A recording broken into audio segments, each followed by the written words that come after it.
కథ మొదలయ్యేది అమెరికాలో. అక్కడ సైంటిస్టులు ఒక సీక్రెట్ ల్యాబ్లో బాంబు తయారు చేసే ప్రయోగం చేస్తుంటారు. కానీ ఆ ప్రయోగం అనుకోకుండా చేయి దాటిపోయి ఊహించని విధంగా ఒక పెద్ద పేలుడు జరుగుతుంది. ఆ పేలుడు తీవ్రత ఎంతంటే కళ్ళు మూసి తెరిచేలోపే మొత్తం సిటీ నాశనమైపోతుంది. బిల్డింగులు కూలిపోతాయి, రోడ్లన్నీ శవాలతో నిండిపోతాయి. దాదాపు అందరూ అక్కడికక్కడే చనిపోతారు. కొన్ని రోజుల తర్వాత ఒక షాకింగ్ విషయం బయటపడుతుంది. చనిపోయిన వాళ్ళు మళ్లీ లేచి నడవటం, తిరగటం మొదలుపెడతారు. వాళ్ల మైండ్ పూర్తిగా చచ్చిపోయినా బాడీ మాత్రం బతికే ఉంటుంది. ఏదో తెలియని శక్తితో కదులుతుంటాయి. వీళ్లనే ఎండెడ్ అంటారు. అంటే చనిపోయి కూడా బతికున్నట్టు కనిపించే జాంబీలు. ఈ న్యూస్ దేశం మొత్తం స్ప్రెడ్ అవ్వగానే ప్రజల్లో వర్ణించలేని భయం మొదలవుతుంది. దాంతో గవర్నమెంట్ వెంటనే యాక్షన్లోకి దిగి కొంతమంది డాక్టర్లతో ఒక స్పెషల్ టీంను తయారుచేసి ఆ బ్లాస్ట్ జరిగిన డేంజరస్ ఏరియాకు వాలంటీర్లుగా పంపిస్తుంది. వాళ్ల పనేంటంటే ఎక్కడైనా బతుకున్న కొంతమందిని ట్రీట్ చేయటం, ఇంకా చనిపోయి మళ్లీ లేచిన ఆ వింత బాడీల మీద డీప్గా రీసెర్చ్ చేయటం. ఈ టీంలో ఈవా కూడా ఉంటుంది. ఆమె మామూలుగా వచ్చిన వాలంటీర్ కాదు. ఆమె వెనుక ఒక పెద్ద కారణం ఉంటుంది. ఆమె భర్త ఒక ఆర్మీ ఆఫీసర్. అదే బ్లాస్ట్లో మిస్సింగ్ అయిపోతాడు. అతను బతికే ఉంటాడని, ఎక్కడో ఒకచోట తన కోసం వెయిట్ చేస్తున్నాడని ఆమె గట్టిగా నమ్ముతుంది. అతన్ని వెతకాలనే తపనతోనే ఆమె ఇక్కడికి వస్తుంది. ఫ్లైట్లో అందరూ ఆ డేంజర్ జోన్కి వచ్చాక మిలిటరీ ఆఫీసర్లు అందరికీ డ్యూటీ ఏంటో సీరియస్గా ఎక్స్ప్లెయిన్ చేస్తారు. చనిపోయిన బాడీలన్నీ ఒక్కొక్కటిగా చెక్ చేయాలి. ఏ మాత్రం మూమెంట్ కనిపించినా వెంటనే ఆర్మీకి ఇన్ఫార్మ్ చేయాలి. సిటీలో ఎక్కడైనా తిరగొచ్చు అని చెప్తారు. కానీ దూరంగా ఉన్న ఒక హోటల్ దగ్గరికి మాత్రం అస్సలు వెళ్ళొద్దని స్ట్రిక్ట్గా వార్నింగ్ ఇస్తారు. ఎందుకో మాత్రం ఎవరికీ తెలీదు. ఆ మిస్టరీ అందరి మైండ్లో ఒక ప్రశ్నగా మిగిలిపోతుంది. వాళ్ళు వర్క్ స్టార్ట్ చేసి చిన్న చిన్న గ్రూపులుగా సిటీ అంతా స్ప్రెడ్ అవుతారు. ఎక్కడ చూసినా చనిపోయిన బాడీలే. మొహాలన్నీ నీలం రంగులోకి మారిపోయి భయంకరంగా కనిపిస్తుంటాయి. ఆ దృశ్యాలు చూడలేక ఈవా పార్ట్నర్ మిషన్ మధ్యలోనే వదిలేసి భయంతో పారిపోతాడు. కాని ఈవా మాత్రం వెనక్కి తగ్గదు. ఎందుకంటే తన భర్తను వెతకాలనే ఒకే ఒక్క లక్ష్యంతో వచ్చింది. దాంతో ఆమె వేరే పార్ట్నర్ని ఎంచుకుంటుంది, క్లే. ఇతను మిగతా పార్ట్నర్స్ కంటే చాలా బ్రేవ్గా, కూల్గా ఉంటాడు. డెడ్ బాడీస్ ఎన్ని చూసినా ఏమాత్రం భయపడ్డు. ఎందుకని? ఈవా అడిగితే, ఇది మన జాబ్, దీనికి భయపడితే వర్క్ అవ్వదు అని కాన్ఫిడెంట్గా చెప్తాడు. ఇద్దరూ కలిసి ఒక్కో ఇల్లు జాగ్రత్తగా చెక్ చేస్తూ లివింగ్ కార్ప్సెస్ ఉన్నాయా లేదా అని వెరిఫై చేస్తూ ముందుకు వెళ్తారు. చాలా రోజులు గడిచిపోతాయి. దాదాపు మొత్తం సిటీ సర్చ్ చేసేస్తారు. కానీ ఈవాకి తన భర్త గురించి ఎలాంటి క్లూ దొరకదు. నిరాశగా ఒకరోజు మ్యాప్ ఓపెన్ చేసి చూస్తే సౌత్ సైడ్ మాత్రం ఇంకా చెక్ చేయలేదని తెలుస్తుంది. అక్కడే తన భర్త ఉండొచ్చని ఆమెలో కొత్త ఆశ మొదలవుతుంది. కానీ సౌత్ సైడ్ మొత్తం సీల్ చేసేశారు. ఎందుకంటే అక్కడి హోటల్ కూడా క్లోజ్ అయిపోయింది. ఎవరూ అటువైపు వెళ్లకూడదని కూడా స్ట్రిక్ట్ ఆర్డర్ ఉంటుంది. ఈవా ఉద్దేశం తెలిసిన ఒక అమ్మాయికి భయపెడుతూ ఇలా చెప్తాడు, ఇలా చేయొద్దు ఈవా, సౌత్కి వెళ్ళొద్దు. అక్కడ బతుకున్న వాళ్ళు ఎవరైనా కనిపిస్తే కమాండర్స్ ఏమీ ఆలోచించకుండా చంపేస్తారని విన్నాను. వాళ్ళు టీం మెంబరా, డాక్టరా అని కూడా చూడరు. ఈవా భయపడకుండా ఆ అమ్మాయితో, ప్లీజ్ నాకు హెల్ప్ చేయి, నాతో రా అని బతిమిలాడుతుంది. కానీ ఆ అమ్మాయి భయంతో ఒప్పుకోదు. దాంతో మరుసటి రోజు ఈవా క్లేని హెల్ప్ అడుగుతుంది. తను రాకపోతే ఈవా ఒక్కతే వెళ్ళి ఏదైనా ప్రమాదం తెచ్చుకుంటుందని క్లేకి వెంటనే అర్థమైపోతుంది. వెళదాం, కానీ ప్లాన్ లేకుండా అస్సలు వెళ్ళొద్దు. మొదటిది, సీక్రెట్గా వెళ్ళాలి, ఎవరికీ తెలియకూడదు. రెండోది, అక్కడికి వెళ్ళడానికి ఒక వెహికల్ కావాలి అని జాగ్రత్తగా ప్లాన్ చేస్తాడు. ఈవా ఒప్పుకుంటుంది. రాత్రి చీకట్లో ఒక గ్యారేజ్లోకి దూరి బైక్ కోసం వెతుకుతుండగా ఏదో వింత శబ్దం వినిపిస్తుంది. ర్యాట్ అయి ఉంటుందని క్లే తేలిగ్గా తీసుకుంటాడు. కానీ ఈవా అనుమానంతో క్యూబ్ బోర్డ్ ఓపెన్ చేస్తుంది. లోపల ఒక భయంకరమైన అమ్మాయి కనిపిస్తుంది. కళ్లల్లోంచి బ్లాక్ బ్లడ్ కారుతూ ఉంటుంది. పళ్ళు పసుపు రంగులో మెరుస్తుంటాయి. చూడగానే ఒళ్ళు జలధరిస్తుంది. ఒక్కసారిగా ఆ అమ్మాయి కదలటం, గొంతులోంచి భయంకరమైన శబ్దాలు చేయడం మొదలుపెడుతుంది. ఇది జాంబీ అని ఈవాకి క్షణంలో అర్థమైపోతుంది.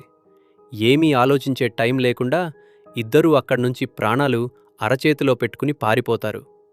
కొంచెం దూరం వెళ్ళాక ప్రస్తుతానికి ముందుకు వెళ్లడం సేఫ్ కాదని క్లే చెప్తాడు. దాంతో ఒక ఇంట్లో దాక్కుని సెక్యూరిటీ తగ్గాక రాత్రిపూట సౌత్ వైపు వెళ్దామని ప్లాన్ చేసుకుంటారు. ఇద్దరూ ఒక పాడుబడిన ఇంట్లోకి వెళ్తారు.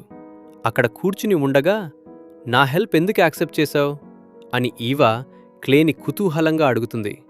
క్లే సమాధానం చెప్పబోయేలోపే వాళ్లకు వింత శబ్దం వినిపిస్తుంది. ఒక జాంబీ వాళ్లను చంపడానికి వేగంగా దూసుకొస్తూ కనిపిస్తుంది. వాళ్ల దగ్గర ఏ ఆయుధం లేదు, గన్ లేదు, నైఫ్ లేదు, ఏమీ లేదు. పారిపోవడానికి కూడా దారి లేదు. వెనక ఒక గోతిలాంటి ప్లేస్ ఉంటుంది. అటు జాంబీ, ఇటు కమాండర్స్ కనిపిస్తే చంపేస్తారని భయం. రెండు వైపులా ప్రమాదమే. కాని లక్ కలిసొచ్చి సరిగ్గా ఆ టైంలోనే ఒక కమాండర్ అక్కడికి వచ్చి ఆ జాంబీని కాల్చి చంపేస్తాడు. వాళ్ళిద్దరూ బతికి ఉండడం చూసి ఆశ్చర్యపోయి, ఎలా ఇక్కడికొచ్చారని కమాండర్ సీరియస్గా అడుగుతాడు. ఈవా ఏమాత్రం అబద్ధం చెప్పకుండా ధైర్యంగా తన భర్తను వెతకటానికి వచ్చానని, ఫర్బిడెన్ అయిన ఆ రిసార్ట్కి వెళ్లాలని నిజం చెప్తుంది. అదే నా లాస్ట్ హోప్ అని కళ్లలో నీళ్లతో అంటుంది. ఆఫీసర్ రీలేగోయిన్ మాత్రం వాళ్ళను అస్సలు నమ్మడు. అనుమానంగా చూస్తాడు. మీ ఇద్దరితో ఒంటరిగా మాట్లాడాలి అని చెప్పి ఈవాని ఒక రూంలో లాక్ చేసి క్లేని తీసుకెళ్తాడు. చాలా గంటలు గడిచినా క్లేగానీ రీలేగానీ తిరిగిరారు. లోపల ఒంటరిగా ఉన్న ఈవాకి ఏదో అనుమానం మొదలవుతుంది.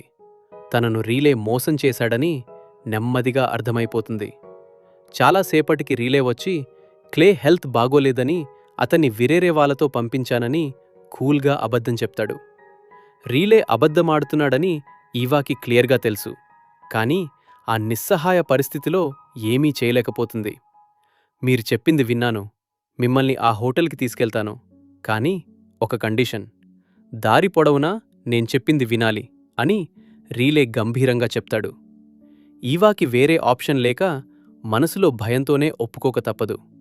రీలే జీప్లో ఈవా బయలుదేరుతుంది. కొంచెం దూరం వెళ్ళాక చీకటి పడుతుంది. తన ఇంట్లో ఆ రాత్రికి ఆగి మార్నింగ్ జర్నీ కంటిన్యూ చేద్దామని రీలే సజెస్ట్ చేస్తాడు. రాత్రిపూట జాంబీలు గుంపుగా వచ్చి మనల్ని చేస్తే హోటల్కి కూడా చేరుకోలేం అని లాజిక్ చెప్తాడు. ఈవాకి వేరే దారి కనిపించక ఒప్పుకుంటుంది. రీలే తన ఇంటికి తీసుకెళ్తాడు. బ్లాస్ట్కి ముందునుంచే తన వైఫ్తో కలిసి ఇక్కడ ఉండేవాడ్నని చెప్తాడు. ఆ ఇల్లు తన వైఫ్కి చాలా ఇష్టమని, ప్రతి మూలలో ఆమె జ్ఞాపకాలు ఉన్నాయని బాధగా చెప్తాడు. బ్లాస్ట్లో ఆమె కూడా ఎఫెక్ట్ అయి ఇప్పుడు జాంబీగా మారిపోయింది. అప్పటికే ఆమె తల్లి కాబోతుంది కూడా. వైఫ్ జాంబీగా మారిన షాక్తో రీలే మెల్లమెల్లగా పిచ్చివాడ్లా తయారయ్యాడని అతని మాటల్లో, కళ్లల్లో తెలిసిపోతుంది. ఫ్యామిలీ స్టార్ట్ చేయాలనే అబ్జెషన్తో ఎవరినైనా పెళ్లి చేసుకోవాలని అతను చూస్తున్నాడు. కొంచెం సేపటికే రీలే తనను ట్రాప్ చేసి ఇక్కడికి తీసుకొచ్చాడని, ఫోర్స్గా పెళ్లి చేసుకోవాలని చూస్తున్నాడని ఈవాకి భయంతో అర్థమైపోతుంది. రిలే బలవంతం చేయబోగా ఈవా గట్టిగా రిజెక్ట్ చేసి కోపంగా, భయంతో బయటికి పరిగెత్తుకెళ్తుంది. గ్యారేజ్ దగ్గరికెళ్తే రిలే అప్పటికే అక్కడ రెడీగా ఉంటాడు. ఇదంతా ముందుదే ప్లాన్ చేసినట్టు. తను తప్పించుకోలేకపోతుంది. ఎందుకంటే రిలే 4 జాంబీళ్లు కట్టేసుంచాడు. అవి ఈవాని చంపేయటానికి రెడీగా ఉంటాయి. అప్పుడు రిలే కూడా ఈవాని వెతుక్కుంటూ వస్తాడు. తప్పనిసరి పరిస్థితుల్లో ప్రాణాలు కాపాడుకోవటానికి ఈవా అతన్ని ఫేస్ చేసి రీలేని పెళ్లి చేసుకోవటానికి రెడీగా ఉన్నానని నటిస్తూ చెప్తుంది. రీలే మాటలు నమ్మి చాలా హ్యాపీ అవుతాడు. ఆ టైంలో 4 జాంబీలు ఈవాని చేస్తుంటాయి. రీలేకి వాటిని కంట్రోల్ చేసే పవర్ ఉన్నట్టుగా అవి అతని మాట వింటాయి. వాటిని ఈవా నుంచి దూరంగా తీసుకెళ్లి ఆమెను రెస్క్యూ చేసినట్టు నటించి దగ్గరకొచ్చినప్పుడు ఈవా ఆ ఛాన్స్ వాడుకుని క్షణం ఆలస్యం చేయకుండా అతని గన్తోనే చంపేసి అక్కడ్నుంచి పారిపోతుంది. బయట రిలే జీప్ ఉంటుంది. దాంతో ఈవా ఎస్కేప్ అవ్వచ్చు అనుకుంటుంది. కానీ జీప్ ముందు రిలే వైఫ్ కేటీ కనిపిస్తుంది. ఆమె ఇప్పటికే జాంబీగా మారిపోయి కోపంగా, భయంకరంగా చూస్తూ ఉంటుంది. ఈవా గుండె ఆగిపోయినంత పనవుతుంది. కానీ ఆశ్చర్యంగా కేటీ ఆమెకేమీ చేయదు. తప్పించుకోవడానికి నిశ్శబ్దంగా ఛాన్స్ ఇస్తుంది. చాలా దూరం వెళ్ళాక కారు మధ్యలో బ్రేక్డౌన్ అవుతుంది. దాంతో ఈవా ఒక గొడ్డలు తీసుకుని ఒంటరిగా నడక మొదలుపెడుతుంది. దారిలో ఆకలితో ఉన్న ఒక జాంబీ ఎదురవుతుంది. తనని అటాక్ చేయడానికి వేగంగా వస్తుంది. ఈవా భయపడకుండా ఆ గొడ్డలతోనే దాన్ని చంపేస్తుంది. చాలాసేపు నడిచాక పూర్తిగా అలసిపోయి ఖాళీగా ఉన్న ఒక బస్ని చూసి కొంచెం రెస్ట్ తీసుకోవాలని లోపలికి వెళ్తుంది. కొంచెం సేపటికి బయట ఏదో మూమెంట్ వినిపిస్తుంది. అప్రమత్తంగా బస్ దిగి చూస్తే ఒక జాంబీ కనిపిస్తుంది. కానీ ఇది మిగతా జాంబీల్లా లేదు. పూర్తి స్పృహలో ఉన్నట్టు, ఆలోచిస్తున్నట్టు అనిపిస్తుంది. అతను ఒక గొయ్యి తవ్వుతూ ఉంటాడు. పక్కనే ఒక డెడ్ బాడీ పడి ఉంటుంది. ఆ బాడీ మొహమత్సం అతనిలానే ఉంటుంది. అది తన కొడుకు బాడీ అని, దాన్ని గౌరవంగా బరీ చేయాలని అనుకుంటున్నాడని ఈవాకి మెల్లగా అర్థమవుతుంది. మనసు కరిగి ఈవా అతనికి హెల్ప్ చేస్తుంది. ఇతను జాంబీగా మారినా తనలో ఇంకా కొంచెం హ్యూమానిటీ మిగిలే ఉందని, మైండ్ కూడా తన కంట్రోల్లోనే ఉందని ఆమెకు కళ్ళారా అర్థమవుతుంది.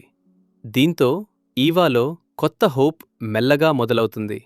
తన భర్త కూడా ఇలాగే జాంబీగా మారినా తను అతనితోనే ఉండగలదని, ఆ బంధం అలాగే ఉంటుందని. ఈ కొత్త కరేజ్తో మళ్లీ జర్నీ కంటిన్యూ చేసి చివరికి తను వెతుకుతున్న ఆ హోటల్కి చేరుకుంటుంది. హోటల్ లోపల చాలా జాంబీలు కనిపిస్తాయి. భయంకరంగా అరుస్తుంటాయి. కానీ బుల్లెట్ ప్రూఫ్ గ్లాస్ వల్ల అవి ఆమెను ఏమీ చేయలేవు. తను జాగ్రత్తగా తప్పించుకుంటుంది. ఒక డోర్ వెనుక ఈవాకి హార్ట్అటాక్ వచ్చినట్టు అనిపించి ఊపిరి అందక గిలగిలలాడుతుంది. భయంతో వణికిపోతుంది. కానీ ట్విస్ట్ ఏంటంటే అది జాంబీ కాదు, క్లే. అవును, రిలే చేతిలో చనిపోయాడని అందరూ అనుకున్న క్లే బతికే ఉన్నాడు. ఇక్కడే ఉన్నాడు. అతన్ని చూసి ఈవా కళ్ళలో ఆనంద భాష్పాలతో పరిగెత్తుకెళ్ళి గట్టిగా హగ్ చేసుకుంటుంది. ఇద్దరూ కలిసి రిసార్ట్ నుంచి బయటకొస్తారు. నన్ను వదిలేసి ఇక్కడికెందుకొచ్చావు అని ఈవా బాధగా క్లేని అడుగుతుంది. నిన్ను నేను వదల్లేదు. రిలే నిన్ను ఫోర్స్ చేయాలని చూస్తున్నాడని నాకు తెలుసు. నేను పక్కనుంటే తనేమీ చేయలేడని రిలేకి కూడా తెలుసు. అందుకే నన్ను చంపేయాలని ట్రై చేశాడు. నేనెలాగోలా తప్పించుకున్నాను. నువ్వు రిలేని చంపి ఈ హోటల్కి వస్తావని నాకు గట్టి నమ్మకం ఉంది. అందుకే ఇక్కడే ఉండి నీకోసం ఓపిగ్గా వెయిట్ చేశాను. చూడు, నేను అనుకున్నట్టుగానే ఇవాళ నువ్వు నా దగ్గరే ఉన్నావు అని క్లే ప్రేమగా చెప్తాడు. ఇది విని ఈవా కళ్ళలో నీళ్లు తిరుగుతాయి. గుండె బరువెక్కుతుంది. ఏడుస్తూనే సిటీ మొత్తం వెతికినా భర్త ఆచూకీ దొరకలేదని బాధగా క్లేకి చెప్తుంది. అంటే అతను చనిపోయినట్టే అని ఇప్పుడు ఆమె అతని డెత్ని యాక్సెప్ట్ చేసి కన్నీళ్లతో ఏడుస్తుంది. క్లే ఆమెను ఓదారుస్తాడు. ఇద్దరూ మెల్లగా తిరుగు ప్రయాణం మొదలు పెడతారు. దారిలో వాళ్లకు కేటీ మళ్లీ ఎదురవుతుంది. రిలే వైఫ్ జాంబీగా మారి ఇంకా ప్రెగ్నెంట్గా ఉంది. మళ్లీ ఈవా ముందుకు వస్తుంది. కానీ ఈవా ఆమెను చంపదు. ఎందుకంటే ఆమె ఏదో చెప్పాలని, ఎక్స్ప్లెయిన్ చేయాలని ఆత్రంగా చూస్తున్నట్టు అనిపిస్తుంది. మిగతా జాంబీల్లా కాకుండా ఆమెక్కూడా మైండ్ వర్క్ చేస్తున్నట్టు నెమ్మదిగా అర్థమవుతుంది. అసలామె తన బిడ్డని ఈవానే పెంచాలని కోరుకుంటుంది.